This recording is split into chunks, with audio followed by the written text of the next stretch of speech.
Hello everybody and welcome to Development Hell number 11, Diablo Immortal Gearing, Crafting, and Paragon.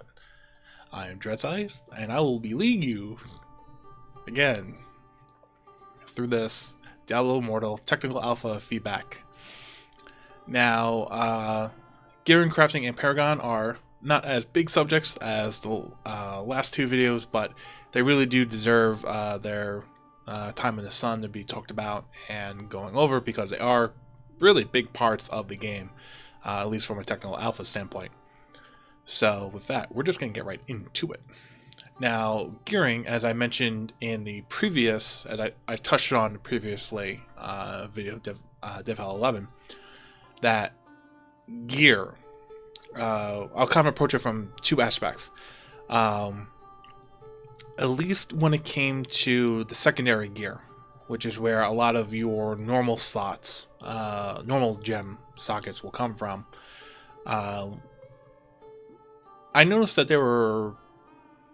I was running around with a couple of pieces of magic gear that had sockets versus replacing them with, albeit more stats on that came from rare items I was finding, but had no sockets. So I feel that normal gems do have their strengths, and by normal gems having strength, the sockets have strength.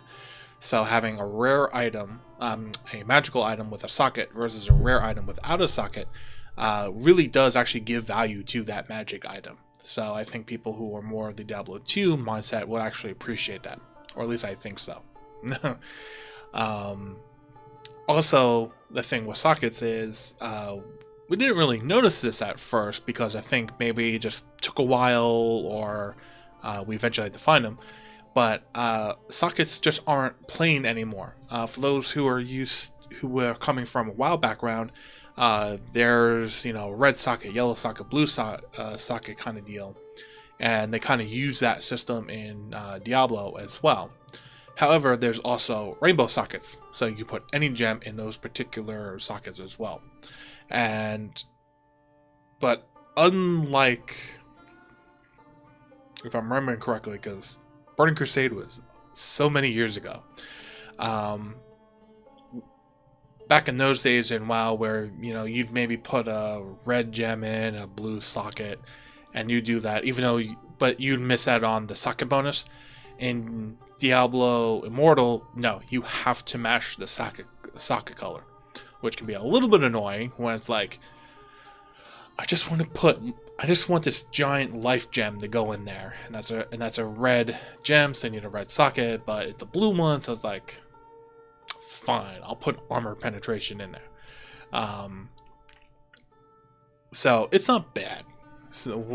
But it's sockets and the color of them and matching the correct gem to them will play a little bit into how the gearing game goes. And then with your primary gear, basically your head, your shoulders, your chest, your pants, your main weapon, and your offhand. So for a wizard, it's your just regular offhand, your focus, whatever you want to call it. For, say, a demon hunter, it's just an offhand crossbow or whatever it is. That's your 6 primary gear pieces, and those sockets are reserved for legendary gems.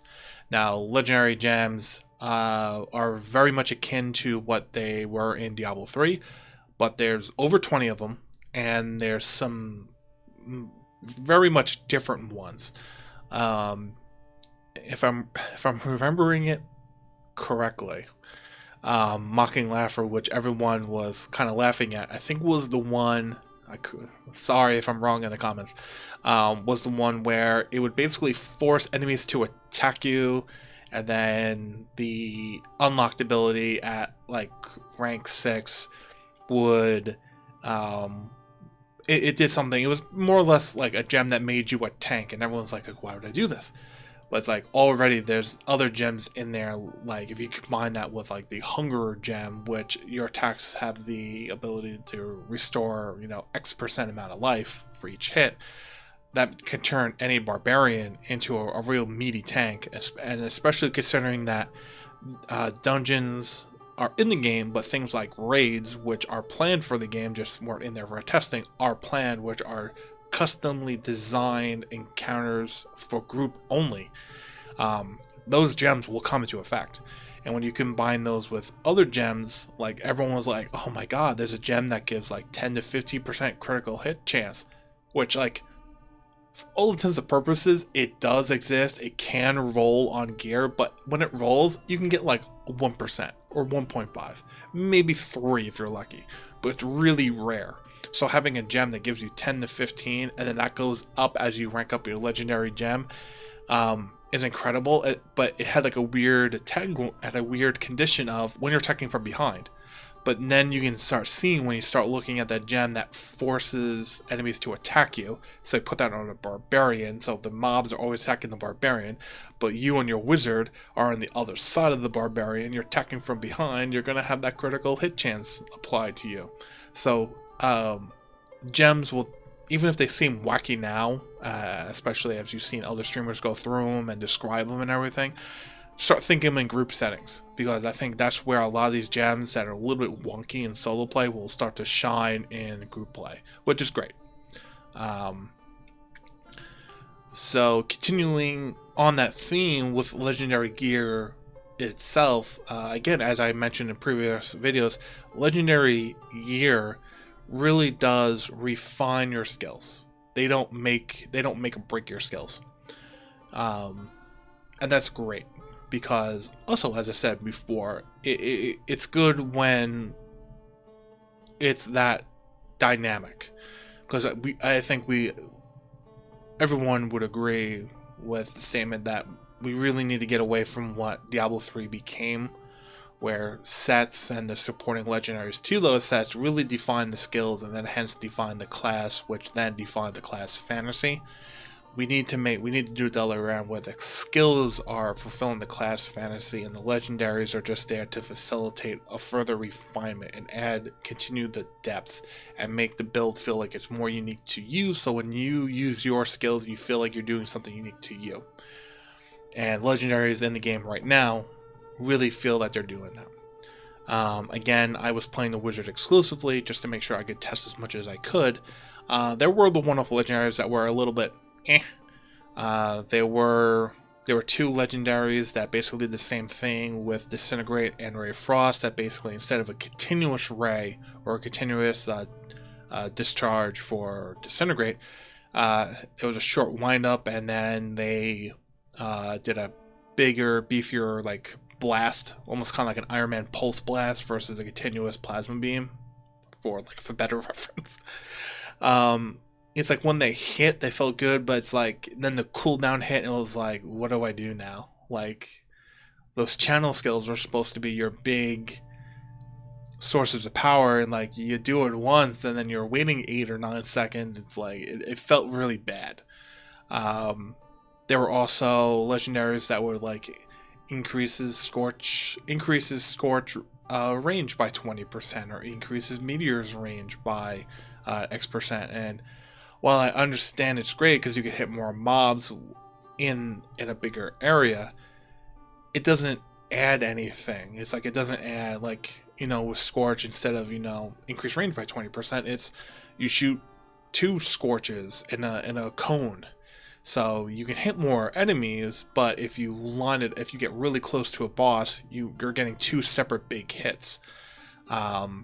Same thing with Meteor. Like if they had one where it's like, okay, you do like a meteor shower effect, so on a boss you get a lot more hits but you maintain that same bigger area hit for packs. If you go around cutting mobs into a small enough area that when you do the bigger meteor shower hit, all the meteors hit in an area, which would be great.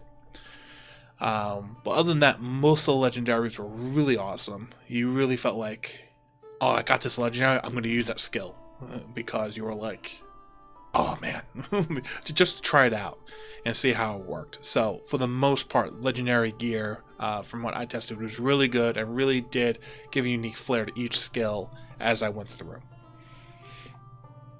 So moving onto crafting, which mainly consisted of the blacksmith, the gem crafter, and the charm crafter. I'll start in that order.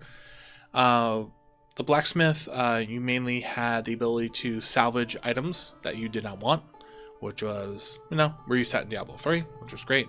Gave you crafting materials that you then used to do the next thing, which was upgrade your secondary gear, rare, rarity, and above, or your legendary gear.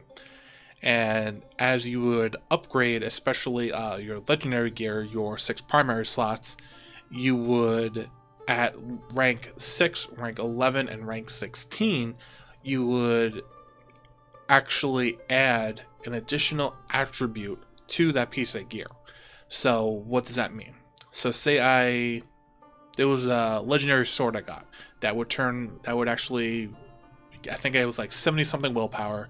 Its legendary affix was, it gave me an extra charge of Arctic, I want to say Arctic Wind, but I want to say Arcane Wind, and it would, instead of be a cone effect, it would be a tornado that would shoot directly out from me. So when I would rank it up to rank 6, after that, 70 something willpower, it would give me 12 intellect, or it could give you like 2% like 2% extra damage when mobs are stunned. So it's just like a regular affix, so to speak. It could be a stat, it could be more conditional type deal, and you would, like I said, you would get one at 6, 11, and eventually 16. And then what you would try to do when you got that third one unlocked is to get them all within the same family. And it was important to get them all in the same family, because once you did that, you unlocked the family bonus. And for instance, probably the coolest example that we saw was the wildfire set bonus. If you managed to get all 3 of those attributes that be in the wildfire family, you had a 1% chance upon killing an enemy to summon basically a fire hydra, and it would be out there. It would be just another thing doing damage, throwing fireballs at enemies, and it, at least from Alpha, from watching videos, again, Leviathan, good job, it actually could tank quite a bit as well. So it's not just adding skills, because the upgrading process itself adds, could add intellect and willpower, or willpower and fort, or fort and intellect, or whatever it would. So you're getting more sets that way, and then through the reform, and then when you unlocked 6, 11, and 16, you get an additional attribute, and then if you got all 3 attributes with the same family, you unlock the bonus. You really make that piece of gear really special, really unique, and it really felt like you were doing something to make it your own.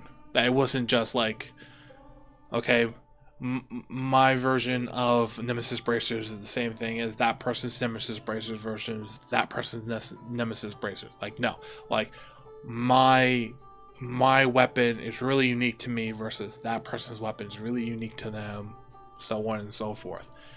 And the reforging process, there are general reforged stones which you could buy at the vendor for honor, or you can use I think you could use orbs, which is the paid currency in the shop, to get family specific reforged stones.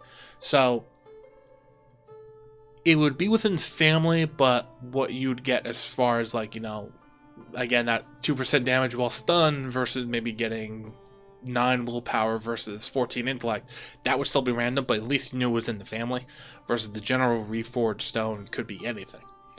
So that's essentially all of the blacksmith's deal, unless I'm forgetting something. But again, there's a lot to cover, so I'm going to keep on moving.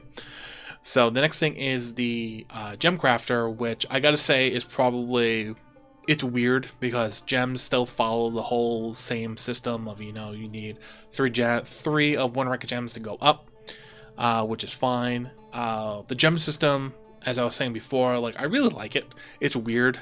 I guess it's like when you're given like a structure, like, this is how you have to do it, this is what you need to do, you need to plug and play, like, oh, this item has 2 blue sockets but this one has 1 red, so I can get more damage here, but can I afford to lose the armor penetration here? And you start looking at it, you start min-maxing gear, and your head starts going like think, and your mind is mentally kept in the game if you're not playing it. That's a great feeling to have. So I generally love the gem crafter, especially when you can get a lot of gems per day just through the honor vendor doing your bounties each day. So you always feel like you can always make that incremental progress, even if you're not getting a new piece of gear, even if you're not really ranking up your your primary or secondary gear that much or that quickly compared to other people. At least with gems, you can feel like you're really getting your progress, and that's always a great thing to have. And that's something you can do day in, day out, as long as you're doing your bounties. And also your challengers, which reward honor as well. But you'll eventually hit a stopping point because that's accelerated difficulty that never ends. So you'll hit a wall eventually. But yeah, I mean, besides the one concern I put in the first video where it's like when you swap your piece of gear, it asks you, hey, do you want to swap the ranks? Can you just swap out the legendary gem on the primary gear at the same time to avoid the need of going to the legendary, going to the gem crafter to then remove that legendary gem to then put it on the new piece? No other real comments. That I like the gem system. It's good. I like how it actually, the normal gems focus on the more secondary stats, not so much the primary, which is again a big departure from Diablo 3, where it's like gems are only about, vit or strength or int or dex, or like what is it? They only focus on the main stats. These gems focus on the secondaries, which is cool. So you can make up for your deficiencies, and then when you get better, you can move those around. Especially with the play of having straight colored sockets versus your rainbow sockets, that it becomes a bunch of mini games, and your mind just goes crazy. So lastly, the Charm Crafter. Now, the Charm Crafter is probably my second biggest pet peeve in the game. And it's not because I don't like charms in their incarnation right now. It kind of gets to, it's going to be, essentially, to make a long story short, it's going to be really difficult, like really, really difficult to get a really good charm. And it's done that way because you get your initial charm, and then it requires 8 days worth of charms afterwards of breaking them down to use those materials to get your initial rank 1 charm up to rank 5. And the skills that you get are completely random, regardless of class. So if I'm on my wizard, I can get Demon Hunter, I can get Barbarian, etc. I can get any one of those skill bonuses. So I had a rank 1 Electrocute, and then I got 4 other class skill bonuses. So I turned that one to I used the extract function and I made it a skill stone. And then I started another new charm that started with Arcane Winds, which was for me a lot more powerful at the time. And I got that one up to rank 5. Again, it only had actually, I think I managed to get Meteor on that one, even though I wasn't using Meteor at the time. And then I was like, okay, this is going to be the one I'm going to try to build upon. So that one I put actually on my character. And then the other one, I used after I used it through the extract function to make it a skill stone, I then used the immune function of the crafter to attempt to get that Electrocute skill bonus onto the other one that had the Arcane Wind and Meteor bonus. And when you do that, the one you're trying to grab from is basically a slot machine. and it goes through it. It actually looks like a slot machine. You see this highlight where you go, great sound effects right now, and then it would stop, and then wherever it stopped, that was the skill bonus it was going to pick, and the one you were going to replace on the one you were going to keep got replaced with that. And then the one over here you were pulling from gets basically used up. It goes away, and that's it. So to put it mildly, it's kind of a horrible feeling, especially if you're going to be free-to-play player. You're going to basically spend, factoring in, you have to get the base gem and then 8 more, not gem, you're going to get the new base charm and then 8 days of charms after that. So it's 9 days. So it's like almost a week and a half of doing 4 bounties, your initial first 4 bounties to get that charm, to wind up with nothing. If I could make one heavy suggestion, it would be, instead of one opportunity during the imbuing process with a skill stone, giving us 3 attempts. So that's why we feel that we have more of a chance. And going a step further, say there was a skill stone I wanted to imbue from, and it had, say, Scorch on it, and that's the last skill bonus I need for my master powerful charm that I have currently. Like, I have 4 out of 5 skills that are currently I'm using actively are currently on my charm, and I have 1 more skill that I need to replace, and I have this skill stone that has Scorch. Give us the opportunity to, I guess, put RNG more in our favor, and that's why I say give us 3 chances, or let us make a deal with the devil, so to speak, and you be able to give up a roll chance to eliminate a skill bonus on a skill stone we want to imbue from. So I could eliminate, say, 2 of the non-worthy skill bonuses on that skill stone I want to imbue from, to make it the other 2 I don't want and Scorch. So I raise my ability from getting Scorch from 20% to 33%. It's not a big increase, but it's at least a 1 out of 3. Instead of a 1 out of 5. It would at least make me, the player, feel like I took my chances, I didn't get it, but I at least was given better odds. Because right now, the charm imbuing system feels really bad. Unless, like, you get it. And the thing is, it's like, I don't think the hype of getting that skill bonus would ever really make up for all the times I would miss. I think that's just the biggest detractor of the system. But overall, when it comes to charms, it's good. It's nice when you're able to say, okay, I had a rank, my max rank was rank 4 electrocute, now it's rank 5. Or my meteor was rank 1, now it's rank 2. It's great because you're raising the base minimum, if I'm understanding it right. You're raising the base damage of that skill, so any multipliers that you're getting through gear or thing are just that much stronger. So it's a good system. It's just potentially tweaking the imbuing process. So yeah, and so with that, that's pretty much all the crafting. That's the blacksmith, the gem, and the charms. So with that, the last thing I want to talk about in this video is Paragon. Now, anyone who knows me in the Diablo community knows I absolutely despise Paragon in Diablo 3. If you ask me how do we fix Diablo 3's Paragon system, I will tell you emphatically, you just get rid of it. Because there's no upside to keeping it in from a competition standpoint, from a botting point, from determining where's a good place to cap it, because everyone has a different number in mind. There's no good thing, so getting rid of it completely is my way of fixing it.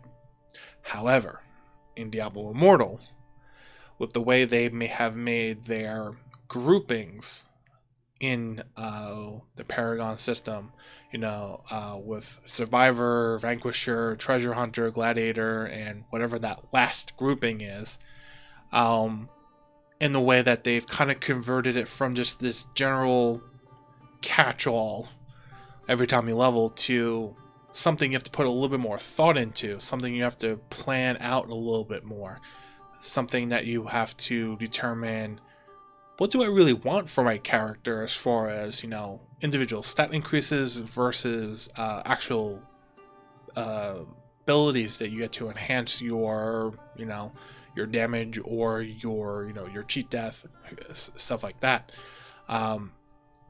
It's so much better in Immortal. It's nice to have that choice. It's nice to, at least for the most part, it seems, because I'll touch on this in a moment. You can kind of go into each group and figure out, okay, I want all the stat increases from this one, this one, this one. I'll take the ability over here, and I'll take this ability over here. So I know everything I want. I know what my path is. I know the minimum amount of points I need. So I do it, and then I go to the next group. I figure out what I need, so on and so forth. So it's great because you're planning. You're figuring out it's essentially another form of. It's basically like talents in a way, for lack of a better term, but it's great because you at least get to plan it. It's not like predetermined for you. It's not just mindless main statting after a certain amount of time. It's actual active decisions. It's active abilities. It's things that are unique to you, and you'll have more control over it, which again, player agency and being able to pick what you want is huge, and they're doing it a lot in this game. The only thing that's weird is that I don't know if it was a bug or anything in alpha, but when I was in the Vanquisher tab on the lower tier, I put in my 20 points for a certain amount of damage per point, and then I went to the next one, which was 1-on-1, which I think was Wrath, if I remember correctly. And then it said, like, okay, I had like 21 points spent, and I was trying to figure out, and I wanted to go to the Deep Pockets inventory row, which was +1, and then all of a sudden it says require 3 points. And I'm trying to figure out why. It's like I filled in the thing before it with the max 101, and the first thing you could put into is 20 out of 20, and it was weird because it's like required 3 more points. I'm trying to figure out, like, this doesn't make sense because the next thing in that tier line is 0.25. So I have to put 3 points into there before I can go back down to the thing I really want.